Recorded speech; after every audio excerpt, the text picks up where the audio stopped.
There was a study, you guys can look this up on YouTube, and I encourage all of you to do it. There was an experiment that they did where they took there's a few of them actually. There's one that did a neuroscience study where they showed that the brain can't differentiate the difference between reality and what is made up. That's something separate. But in that same training, the same experiment, this is what they found it that sound waves that come from a speaker. I want you guys to imagine a speaker box for a moment, a subwoofer. And what they did was they took this subwoofer and they had it playing different genres of music, and they had it attached to this plate. And on the other end of that plate, there was sand inside of the plate. And every time they changed the frequency, the type of music that the speaker box was playing, it vibrated into this plate of sand. And every single time the frequency changed, it physically manipulated the shape of the sand in the plate. This is science.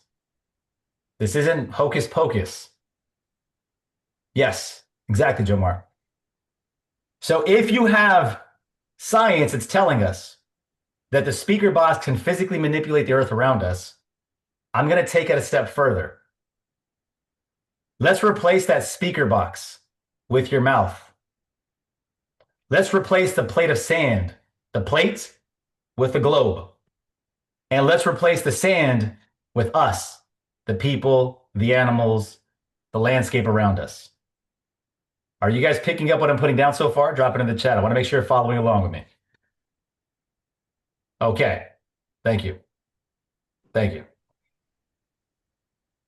If a speaker box that's connected to a plate of sand can physically manipulate the way the shapes of the sand, and if the speaker box, we replace that with our vocal cords, and if the plate ends up being the world and the particles of sand end up being us in the world, then our mouth has the same ability to affect the physical world around us.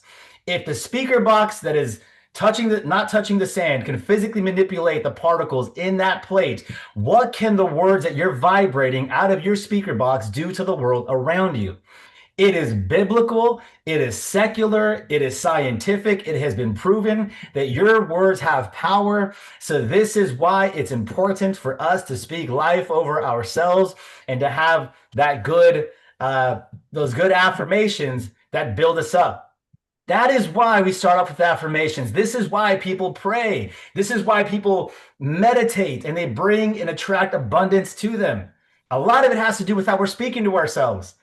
And if I'm being honest with us, if a lot of us, I'm not saying it's you guys, but some people that we know, if we spoke to our friends the way that we talk to ourselves, we wouldn't have any friends. A lot of us. Oh, I'm so dumb. I'm always making mistakes. You're so clumsy. You're lazy. Get up. Why aren't you motivated? If we spoke to our friends the way we speak to ourselves, we wouldn't have any friends. So I want to get you guys in the practice of speaking life over yourself. It's a very good practice to teach. So with that said, unmute your mics. We're going to say 5 positive, strong affirmations over ourselves.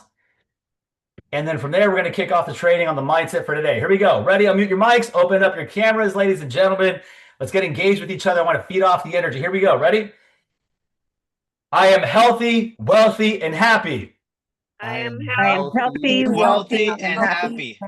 I am a top producing listing and buyer's agent. I'm a top producing listing and buyer's agent. I will exceed my financial goals in 2025. I will exceed my financial goals in 2025.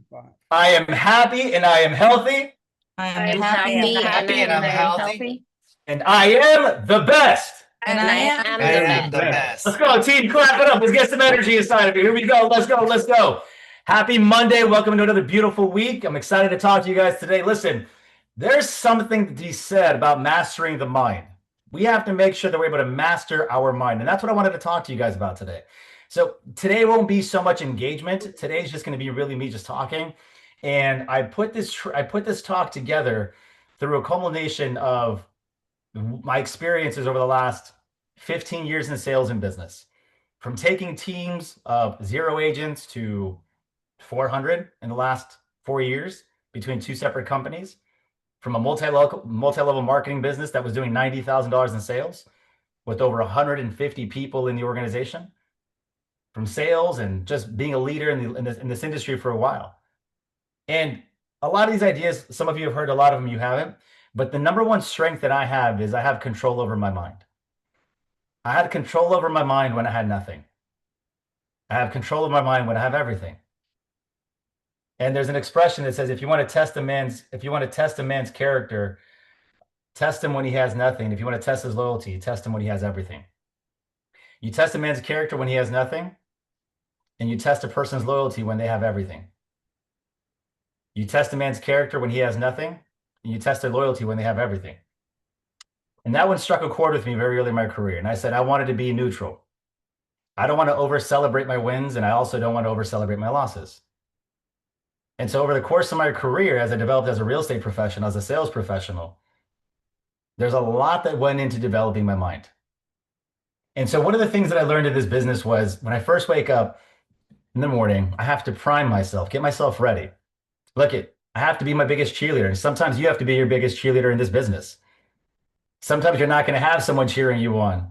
Sometimes you won't, sometimes your spouse won't be in the mood. But yet, how do I get myself up out of those moods and those moments when I don't feel like it? How was it in 2015 when I first got started in this business and my car was repossessed at a listing appointment? How was it that I was able to get myself out of that rut, out of that embarrassment, out of that financial burden, not having money? I didn't even have money that I could pay for my car. My mom had to pay for my cell phone bill back in the day. How is it as an adult? How is it as an adult that would happen to me? And how did I show up every single day with happiness and positivity? Well, number one, I had to decide to cut off all the things that weren't serving me in this world. So a lot of you right now on this call, as you're watching this on replay, you're watching it live, you gotta have to take account for your life right now. And I want you to get really smart and get very interested on the things that aren't serving you. So decide, what are you going to be removing from your life? Is it certain music? Is it certain food? Is it certain people? When I first got started in the business, I had to cut everything off, burn the boats and there's no plan B, put my back against the wall. Some of us are leaning on a plan B. Some of us haven't burned the boats. So of course the main thing can't work out. Because in the back of our mind, we have a safety cushion. Listen, there's traders out there that'll ask you a question. Hey, if I put a gun to your head and I said I was going to kill your family, but you got to sell 15 houses this year, could you do it? It's a little extreme, but the point is made very clearly. You can do anything. But a lot of us have to decide to cut out the distractions. A lot of us have to decide when we get home at night, no more Netflix, no more Amazon. So the first step to getting successful in this business at a high level is making the decision to cut the things off that aren't serving you. So in 2015, when I went full-time into sales, let me tell you what I cut off. I cut off women. I cut off drinking. I cut off smoking weed. Shoot, I even cut off my braids that I used to have. You guys scroll back on my Instagram, you'll see your boy had some braids. And if you've ever watched that movie, Selena, I'm the guy with the big old curly hair in the back and my hair was slicked back. I even cut off my hair. But I cut off all these bad decisions. I stopped going to the club. I stopped smoking. I stopped drinking. I stopped partying. I stopped buying bottle service money, things I couldn't even afford, putting them on credit cards. I stopped my poor spending habits. I stopped doing things that weren't serving me. And when you start removing those things from your life, what ends up happening is you make space for new things. So a lot of us on this call right now, we want these changes, but the problem is we haven't made room for the new. How can you make room for the new if you haven't gotten rid of the old? So in 2015, I burned the boats. I said there was no plan B. I quit my job at the Department of Corrections. I went over here to real estate full time. I pounded my chest. I bought suits. I bought the signs. I purchased a website. I created a domain. I had the whole thing. I started the whole thing in starting a business. I did it the right way. I bought the red ties, the blue suits, the blue ties, the yellow ties. I bought the button-up shirts with a collar right here. I did the whole thing. I changed my entire image to pursue this real estate practice full time.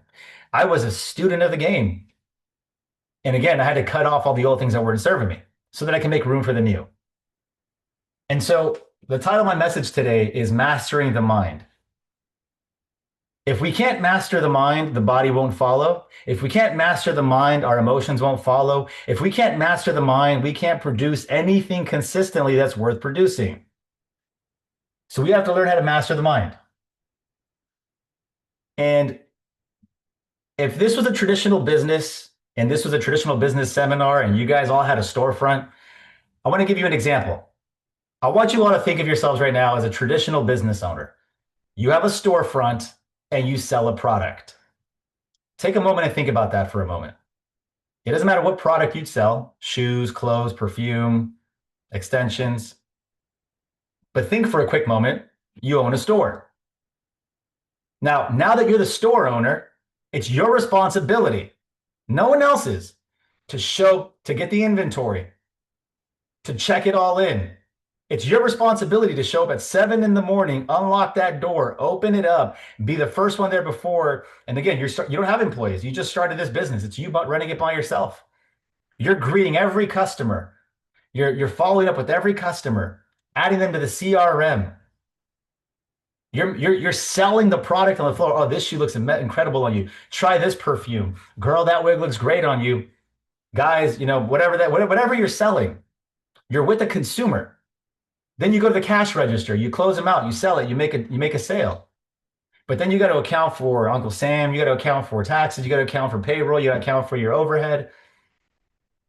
And yes, you can put more money back into your business so that it flows easier. You can buy better equipment, better product. You can hire staff to run the business for you. You can improve the systems and the software of the company so that your business flows more. Now come back to reality right now. You're a real estate salesperson. You don't have a storefront. You don't have a cashier. You don't have product inside of a store that people walk into to buy. So how do you upgrade your software? How do you upgrade the product? How do you upgrade? What do you upgrade is the question. What you upgrade is you. And I had to learn how to upgrade myself. Team, if sales aren't where you want to be, if your money's not flowing in like the way you want it to flow in, it might be a user error. There might be an opportunity for you to grow. And how do you grow? You improve the area. This is where you get someone to walk in and say, hey, where am I flawed? What can I improve on? And this is where you got to upgrade you. See, these traditional businesses, they can upgrade their software, their cashiers and all this, but you can't do that because we don't have those items. So what do you improve? You have to improve the way you think. You have to improve the way that you act. You have to improve the way that you communicate, the way that you present, the way that you sell. So that means when you make money in business, if you are a storefront owner, you would reinvest that money back into your business. You would hire staff, you would get better product, you get better systems and hardware to help you out. You would do all these things to improve your business. And now in real estate sales, when you collect your commission, how much of that money is going back into you, not to your lifestyle, not into your lifestyle. One of my firm beliefs in this business is this. The reason I've been able to succeed at the highest level for 10 years straight, the last 5 years being ranked top 250 in NAREP, top 1% in San Diego, having 3 kids, and everything that I do, is because I strongly believe in this thing here, and I want you to write this one down. That whenever I get paid, I first feed my business and starve myself. I know a lot of people, listen, if you're a business owner and you take a majority of your profit and you put it into your lifestyle before you put it into your business, that's a bad business practice. Very difficult to scale that model. Very difficult to sustain that model. If you're a business owner, which all of us are, you should be taking your money and reinvesting it back into your business via a coach, a mentor, classes, education, making you better. Because unlike the storefront, you don't have a cash register to improve. You don't have product to improve. You just have you. And see, as a business owner, sometimes you might need to pick up the bill for a website, photos, Matterport, video for your listing. Gabe, I don't feel comfortable charging 4% to my sellers. It's not a problem of you. It's not an issue of you feeling bad for the client. It's an issue of you feeling bad about the value you offer. If you're struggling with charging your clients, your sellers 6% to sell a home, your buyers 3% to purchase a home, it has nothing to do with the demographic of person you're working with. It has everything to do with the belief and the value that you bring. And how could you deliver more value if you haven't proved it to yourself? You want to know the fastest way to build confidence? You want to know the fastest way to build belief in yourself is to commit to your word. There's something physiologically that happens in your body when you say you're going to do something and you don't do it. When you say you're going to show up at the call at 12, when you say you're going to go to the office meeting, when you say you're going to door knock and you don't do it, subconsciously in your mind, in the back of your head, you create this defense that you create a relationship with a lack of commitment. You create a relationship with quitting. You create a relationship with this. And that takes you out of integrity of what you're trying to build. This is physiologically speaking. You make a commitment to yourself and you break it, something inside of you changes. You get very comfortable with breaking commitments. You get very comfortable with breaking your word. And what ends up happening every single time you do that to yourself, you take a little more away from your confidence, a little more away from your confidence, a little more away from your ability to sit in front of that seller and buyer and convince them to hire you to sell the property for 6%. So you got to make sure that when you make a commitment to yourself, you got to hit it. This isn't just a matter of you saying yes and showing up. There's something subconsciously and something physically inside of you that changes when you make a commitment to yourself and you keep it. You feel good when you go to the gym and you say you're going to hit the gym. You feel good when you say, I'm going to make these calls and actually go for those calls. And listen, maybe every time you don't hit the quota, maybe every day you're not hitting the contacts that you said you did, but hell, you showed up on game day and something a little more changes inside of you. So team, one of the things that I did early in my business is I committed to reinvesting back into myself, back into my business. My philosophy still to this day is starve Gabe, feed the business. Because if you starve your business, if you feed yourself first, you will starve the business. You won't have money for photos, Matterport, video, websites. You won't have extra finances for a better outfit to sit across from the client. You won't have extra money to hire a communications coach. You won't have extra money to be able to prove your value, improve your marketing on your social media. You won't have the capital to do it because you're feeding yourself. So starve you, feed the business. And if you take care of your business, the business will take care of you. Let me say that one more time for you. If you take care of the business will take care of you. And this is a mental shift we all have to do.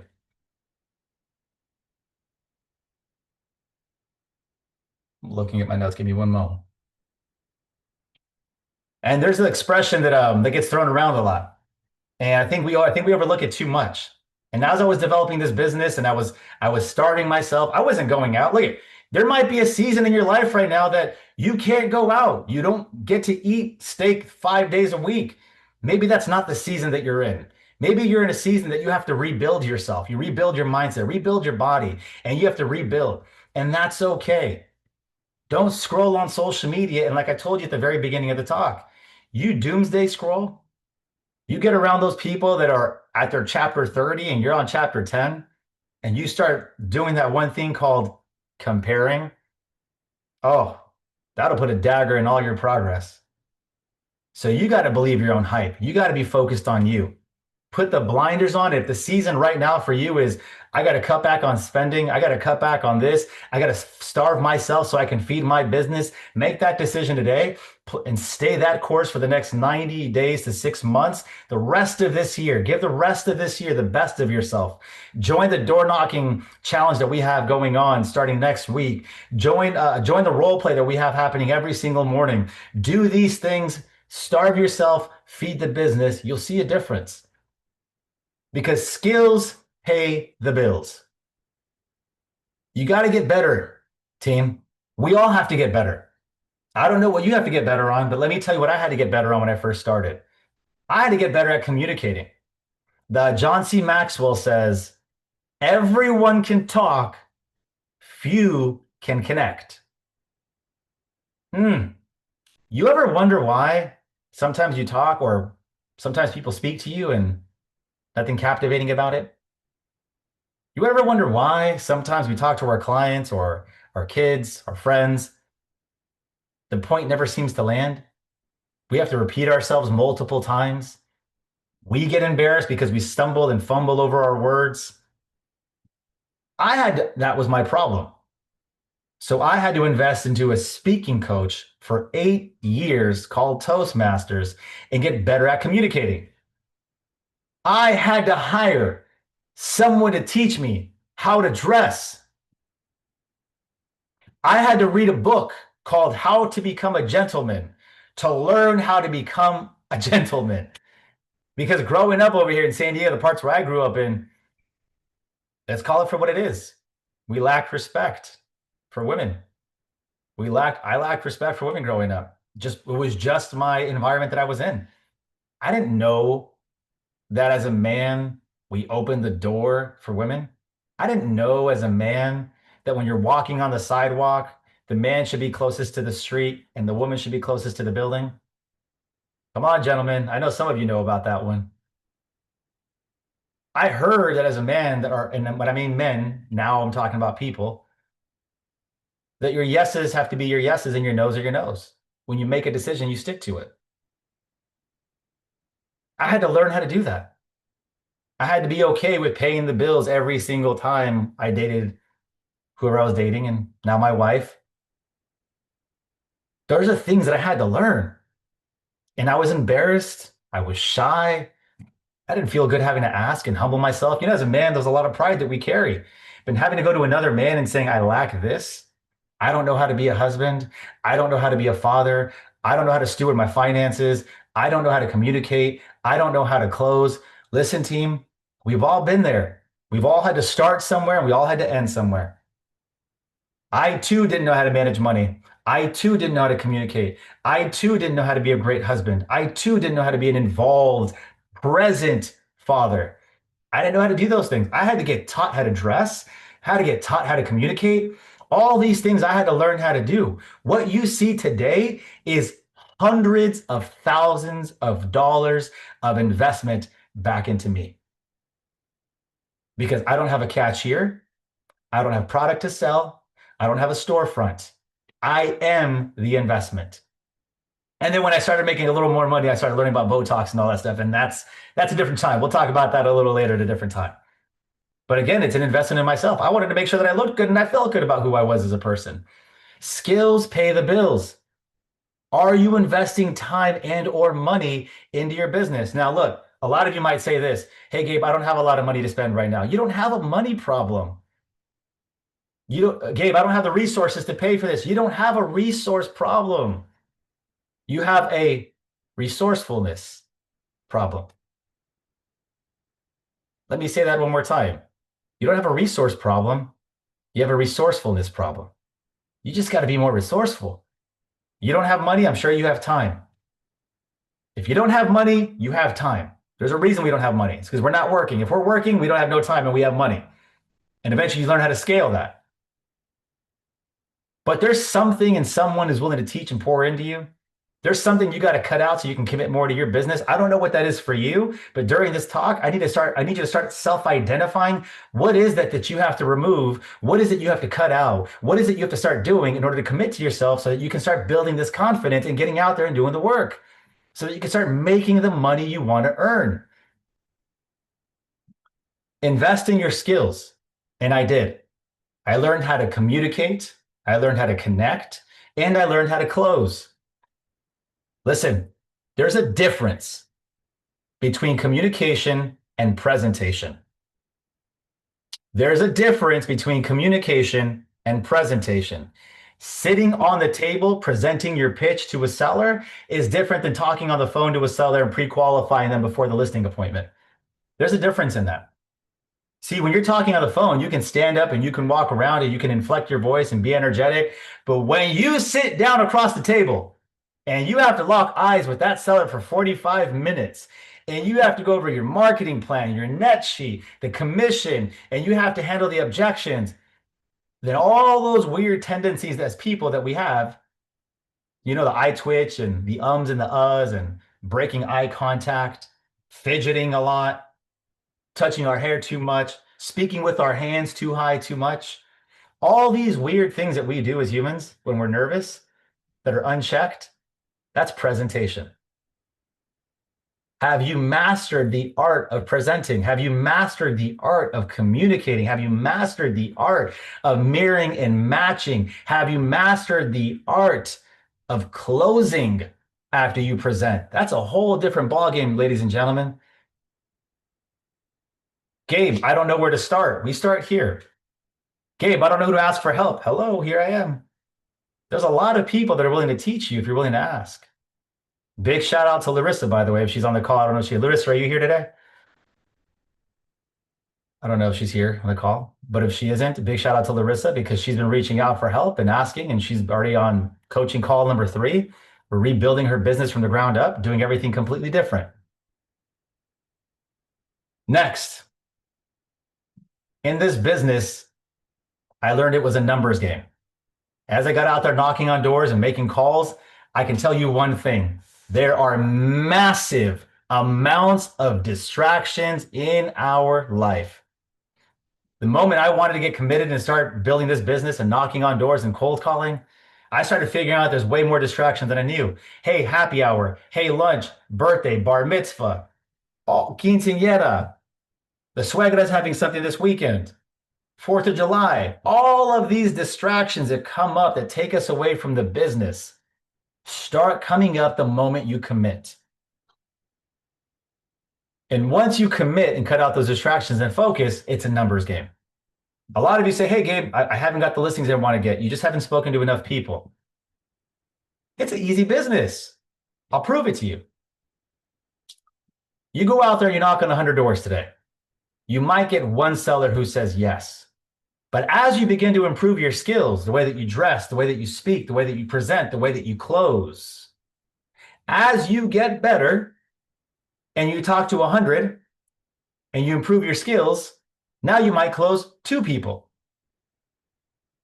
And as you get better at presenting and closing and dressing, you might talk to 100 people, close 3. But then you might get really good and talk to 10 people and you might close 1. This is called the law of averages. The more people you talk to, better your skills get, the more people you will close. Here are my numbers with door knocking. I would door knock 100 doors every single day.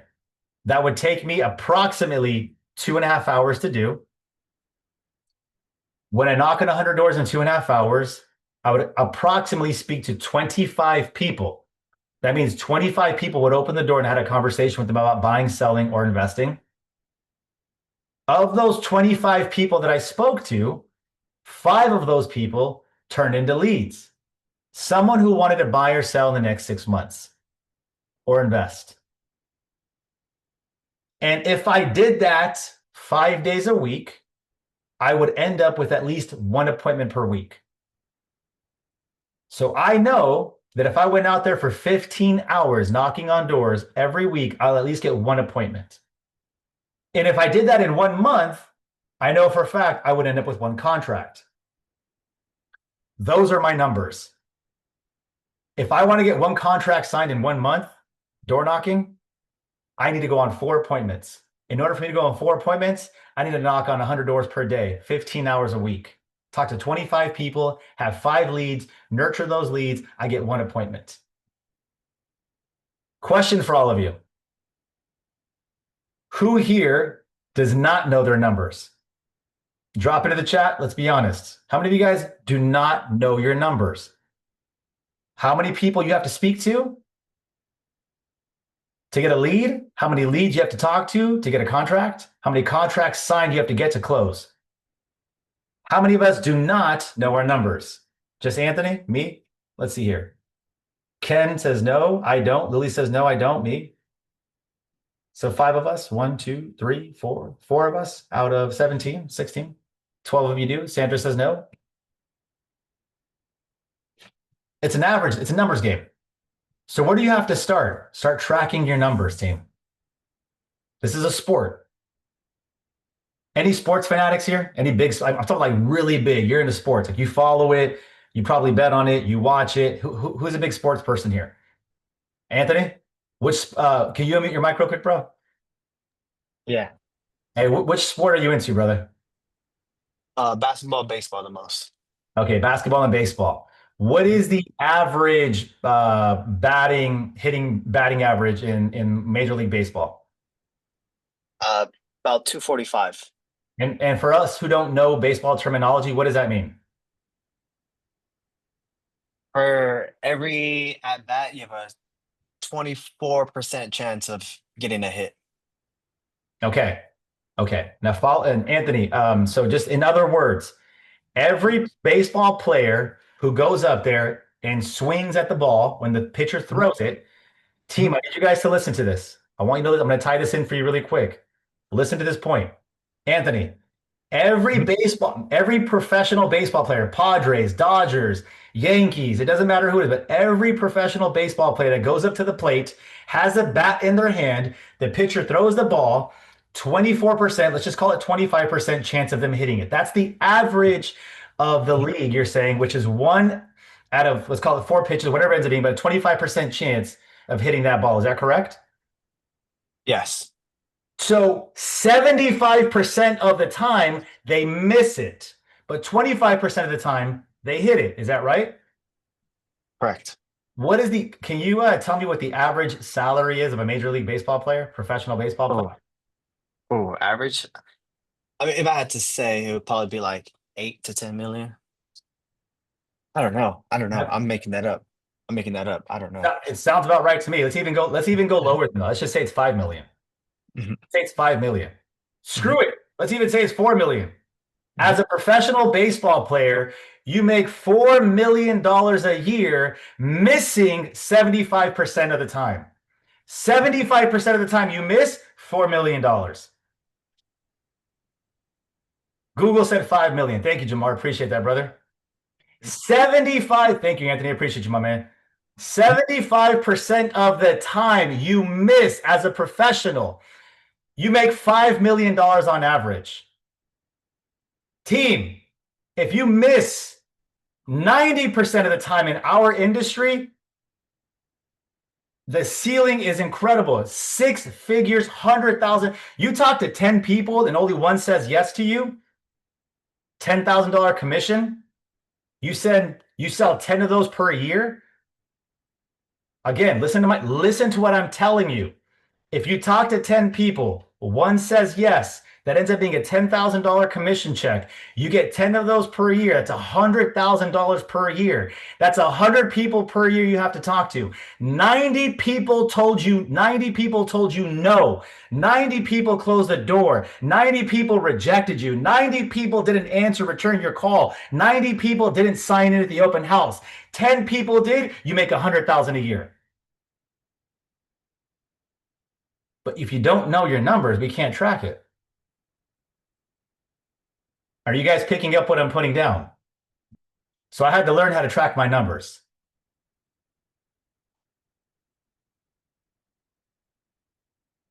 The other thing in this business I want you guys to talk about is stop wasting your time with people that aren't ready to work. Stop wasting your time with people who are a year out, that are talking to multiple agents. This is a really popular one that you get these days. Hey, if you find me something, I'll buy it from you. Sorry, if you're not committing to me, I'm not committing to you. And I get it as a newer agent or as an agent as a newer agent, when I had little to no business, every lead seems like an opportunity for you to make money. And I get it. But those are just squirrels. They're going to send you down a rabbit hole that aren't going to be anything for you anytime soon. I would rather you knock on more doors, make more calls, send more open houses, make more posts on social media, and get someone who says, yes, I'm willing to commit to you and spend your time servicing them at the highest level than chasing someone who doesn't respect the value that you give. That is my belief. And I want to teach all of you how to make sure that we get that done. Next, I want you guys to be leading by example. I want you guys showing up every single day. If you want the best clients, there was someone, Reyes, we had a role play this morning. We role play every morning at 8 a.m. And Reyes from the Cedeno Real Estate Group, he said this. He said, I am the easiest person to close because I'm such a kind person. And you want to know something? Reyes attracts the type of clients and agents he attracts into his business are really cool people who don't take a long time to make a decision. If you are someone on this call who hassles every salesperson that cold calls you, you give a hard time to every sales representative in every store you walk into. What's our favorite saying that we say when we walk into a department store? And they walk up to us and they say, "Are you looking for anything in particular today?" What do we say? What do we always say? Just looking. We're just looking. I'm just looking.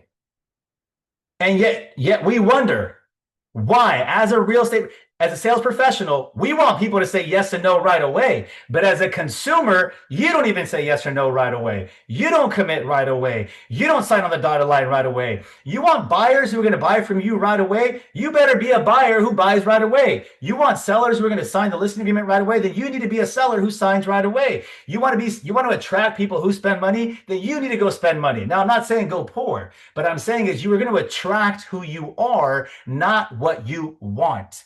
You are going to attract who you are, not what you want. Isn't it interesting that the only clients that I attract these days are business owners, family people, people that want to sell their townhome to buy a house? Isn't that interesting? Because I became that person. If the clients and the agents and people around you in your world are people that are slow to make decisions, they're indecisive, they just go in the department store to go look, there's a higher chance of those people being in your circle because of how we live and who we are. The world is just a mirror. The world is nothing more than a mirror. And it's reflecting to you how you are. So lead by example. You want people that make quick decisions, be a quick decision maker. You want people who show up, who say yes to an appointment and they actually show up and don't cancel on you? Stop canceling on your appointments. You want clients who are committed when you have something on the calendar from 2 weeks from now? Then commit to your appointments. Sometimes as agents, we get these trainings from Realty of America, the Monday call. Oh, next time I'll cancel. It's just an option. And then you wonder why your clients say, I'm going to reschedule. I'll reach out to you when you're ready. I'm talking to someone right now. Come on, somebody. I know I was that guy. Until a mentor of mine said, Gabe, if you want to change the type of clients you're getting, if you want to stop attracting these type of clients, you got to stop being that type of client. Oof, that hit me like a ton of bricks. That hit me like a ton of bricks when he said, stop being the cheap buyer. Stop being the guy who's slow to make decisions. Stop being the indecisive person. Your yeses are your yeses and your nos are your nos. When you give a word, you do it. If you commit to an appointment, you show up 10 minutes early, and you will get clients that show up 10 minutes early. You will get clients that commit to you, that if you set an appointment for 2 weeks from now, they do it. You will have those type of clients and your finances will change. But if you want your finances to change, you first have to change. And I did. I started dressing better. I started investing a little more money into my skin routine and my Botox. I started investing into my coaching, my speaking. I want to attract that high level agent, team leader, producer. I want those agents working with me. I want those sellers working with me. I want those buyers working with me. How many of us have ever worked with a client who was ungrateful, gave us an attitude? All the time. I had them in my life. Do you sometimes have attitude? Do you sometimes blow a fuse on your kids, on your spouse, on your partner, your work? Are you short fuse sometimes? Come on, somebody. I know I'm talking to someone out there. And then you wonder why you get clients who are rude and mean to you. Do you want to know something interesting? When I became more patient as a person, more loving and understanding, and I understood that people did things not to me, and that every opportunity was a learning experience. When I started believing and thinking that way, isn't it interesting that my clients also changed? They stopped texting me on Sundays. I never said don't text me on Sundays. My clients call me and text me. I'm responding on a Sunday. 90% of them don't even reach out to me on Sunday anymore. 90% of my clients these days are so patient, so understanding, and so forgiving. I'm sorry, we forgot to send that email. We didn't get an update from the showing as early as we thought we would. It's okay. Get to me when you can. But I had to be the change first. So my question to all of you is, are you being the change? There's an expression that goes like this. In order for your outer world to change, you have to change your inner world. Change your inner world, the outer world changes. And that was something that I had to learn in my business. The next thing I learned in my business when I was developing over this last 10 years was patience. I was impatient. Write this one down. I want you to be impatient with your work ethic and patient with the results. Impatient with your work ethic, patient for the results. You guys have all heard me say this before.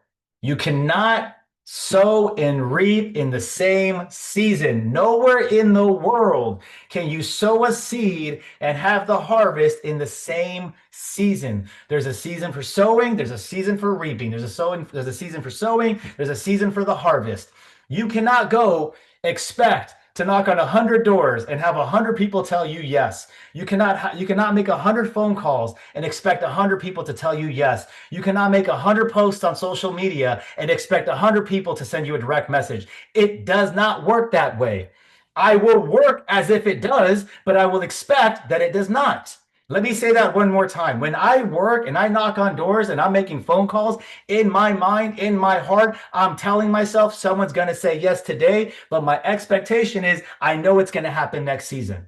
So I am impatient with my work ethic and I am patient with my results. You guys got to, some of us have to establish a little more patience. Be a little more patient. How many of you ever tried a garden in your life? I remember this one time when I was little. I opened up this. I was eating an orange. My dad was a manager in an apartment complex, and I was eating this orange, and I saw the seeds. I walked my little butt down the stairs. I saw the little dirt. I dug a little hole. I put some seeds inside of it, and I watered it a couple days. Within like 4 or 5 days, I forgot how long it was, like a week or so, it started to sprout. I saw the leaves coming. I'm like, oh my gosh, this actually works. And I learned right there this. If you plant enough seeds and you water the soil, you let the sun do what it has to do, it eventually will sprout. But some of us right here, we get so impatient. We make a couple of posts on social media. It didn't work. I had one coaching call. It didn't work. I showed up to 2 trainings on ROA. It wasn't what I thought it was going to be. All these things I expect them now, now, now. Yes, yes, yes. Here, here, here. It doesn't work that way in the world. So why would it work that way in your business? Can it? Yes. Will it? Chances are it won't, and that's okay. We have to make sure to remind ourselves that we're playing the long game here. Be impatient with your work ethic, but patient for the results. Next point is I wanted the lifestyle over the hype of it. I wanted the lifestyle, not the hype. I wanted the lifestyle, not the hype. What is the hype in real estate? Taking photos in front of cool cars, cool homes, speaking on stages and all these cool things. I didn't want to speak on stages. I didn't want to be recognized I didn't want that. I wanted freedom. I wanted money. I wanted to be able to walk into a store, swipe my credit card without having to look at my bank statement. I didn't want to have to swipe $50 on this card, $50 on that card like I used to do. I wanted the lifestyle. I wanted to be wealthy. I wanted to have the richness of life of being able to choose what I wanted to do, choose what I wanted to eat, choose where I wanted to go, choose who I wanted to do it with. And most importantly, I wanted to choose when I wanted to do it. That was the freedom I was searching for. Everything else just came with the territory.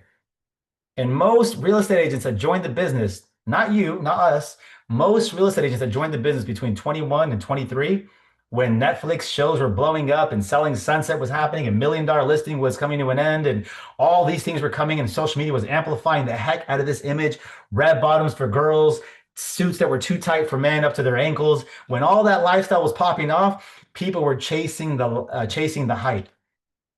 I didn't want the hype. I wanted the lifestyle. I wanted long-term wealth. I wanted long-term freedom. I wanted options. So if you focus on the right thing, you change your compass from the hype to the lifestyle that you want to have. You're no longer defeated if it doesn't work out. Because doing it for money, doing it for the hype, doing it so you can speak on stage, doing it to become the number one in the office, doing it for those reasons, it's not going to sustain you. And for some of you who've been in this business for a few years now, you know exactly what I'm talking about. Doing it for the hype isn't going to sustain you because there's only so many times you can wear a new suit, new red bottoms, new events, and do this until you start feeling depleted, empty, heavy, and you're not really putting in the work and producing. It starts to feel like there's weight on your shoulder, and then you get discouraged. You don't feel like showing up on the calls anymore. You don't feel like showing up to the office, and then you start complaining. Maybe Gabe's the problem. Maybe Ro is the problem. Maybe Eddie in Chicago is the problem. Maybe X, Y, and Z is the problem. We start creating all of these stories in our mind because the devil wants to kill, steal, and destroy, and your compass is completely off. All because we were chasing the wrong thing to begin with. Don't chase the money. Chase what the money can do for you and your family. Don't chase the money. Chase what the money can do. Don't chase the hype. Chase the lifestyle. Don't chase the bells and the whistles. Chase the freedom. You do those things for the right reasons, the money will come. You do those things for the right reason, the hype will come. You will be invited to speak on stages if you're successful. If you kill it in business, they will find you. You kill it in business, your clients will find you. Agents to join your team will find you. But you got to focus on mastering you first. So I had to make a mental shift. Gabe, don't do it for the money. Don't do it for the hype. Don't do it for these things that aren't going to sustain you in the hardest markets. Do it for the right reason. Do it so that your family can have freedom of choice. Do it so that your parents don't ever have to worry about money again. Do it so that you can inspire other real estate agents who were once upon a time broke, busted, and disgusted, who just got a license, didn't know how to communicate, didn't know how to dress, didn't know how to be a father, grew up in a single parent home that was mother that was never around. If you grew up in that type of area, do it for that agent so that one day you can reach down and pull them up and inspire that person to do better. Do it for that person.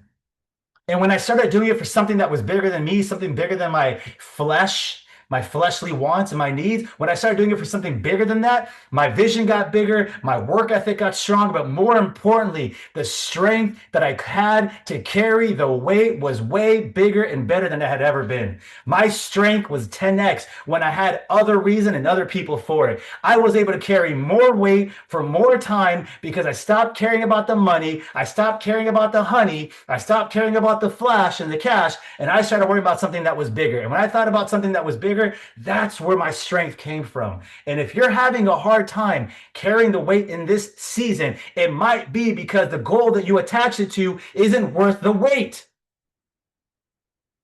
If you're having a hard time waking up every single morning, maybe the goal that you attach it to isn't worth the weight. And by weight, I'm not talking about time. I'm talking about the pressure. I'm talking about the weight you have to carry on your shoulders. I'm talking about the weight that you carry mentally every single day, knowing that the car bill's behind or that you haven't taken your family on a vacation, that you're working 7 days a week. That weight that you have to carry when you feel like throwing in the towel, it might be you're chasing the money. When you chase money, money runs. When you chase money, it goes away from you. It even says it in the word. I mean, it says it in the sentence. Chase. You shouldn't be chasing anything. You should be attracting it to you. It should be flowing to you. When you're a good agent, when you mastered communication, when you've mastered yourself, when you've mastered the work and you plant the seeds and you're patient with the outcome, impatient with your results, the money will show up. The money will show up. It's a byproduct of the work. It's a byproduct of the value that you deliver to the marketplace. But if you're distracted by the people around you, if you're distracted by the environment, you're distracted by the music, you're distracted by the happy hours, you're distracted by the NAREP and NORA and all these events that take place, and oh my gosh, there's a bar mitzvah and a quinceañera, oh, my client's having a birthday and I got to show up to that. If you're distracted by all these things and you got a plan B behind your back and you're impatient with your results instead of being impatient with your work ethic, of course the money's going to run away from you. And of course, you're going to have to continue to chase. And do you know how tiring it is to chase for 10 years, 5 years, 12 months? It is exhausting to chase. Don't chase money. Chase what the money can do. And so I had to adjust my whole lifestyle and how I looked at it. And I took all that experience and I put it into this talk today of learning how to cut out my distractions, learning that this business was a numbers game. The more people I talk to, understanding the more money that I make, I need to feed my business and starve my ego. I need to invest into my skills because skills pay the bills. And I learned in this business, just like baseball, if you miss 75% of your swings in baseball, they pay you $5 million. Let me say that again. In baseball, you miss 75% of the time, they pay you $5 million. That means if you make it 25% of the time, if you talk to one person out of 10 and you close that person a $10,000 check, that's $10,000. You talk to 100, you close 10. You talk to 100 people and you close 10 of those people. That's $100,000 a year. You made $100,000 a year by being rejected 90% of the time. 90 people told you no and you still made $100,000. Come on, somebody. And I had to learn how to shift the way that I think, because when you change the way you think, you change how you feel. When you change how you feel, you change what you do. And when you change what you do, you change what you get. And these are the words that I live by. And these are the phrases that run my decision making. It's the filter at which I look at the world. We have 2 minutes left. I want to end it with a final thought. I want you guys today to go out there and control your mind, because when you control your mind, the body will follow. Take these steps, implement in your business. Any last minute thoughts or questions? I want to hear one big takeaway from the call before we wrap up with our chant, go win. What's one takeaway someone had from today's call?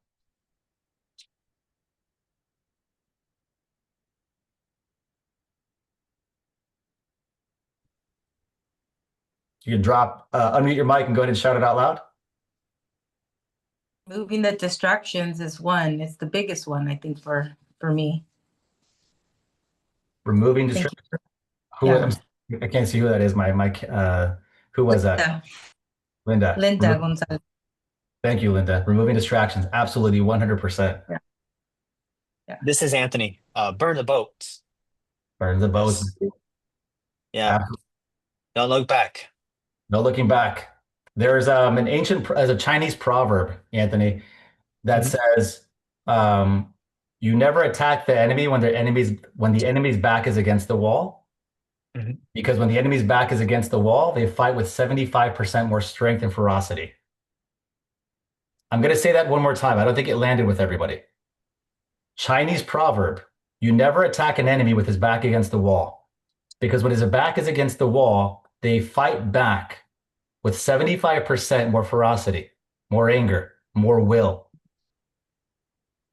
Some of you might need to manufacture something to put your back against the wall so that ferocity comes out of you. Awesome feedback on that, Anthony. I love that. All right, team, unmute your mic. We're going to wrap up the call right now with our chant, go win. After that, I want you guys to go out, crush the day, dominate, tag me on social, go out there, pass it along to your teams. Unmute your mics. Here we go. We're going to yell, go win on 3. Here we go. Ready? 1, 2, 3. Go win. All right, team. You guys have a good, God bless day. See you guys in the next one. Thank you. Thank you. You're welcome. Thank you, guys.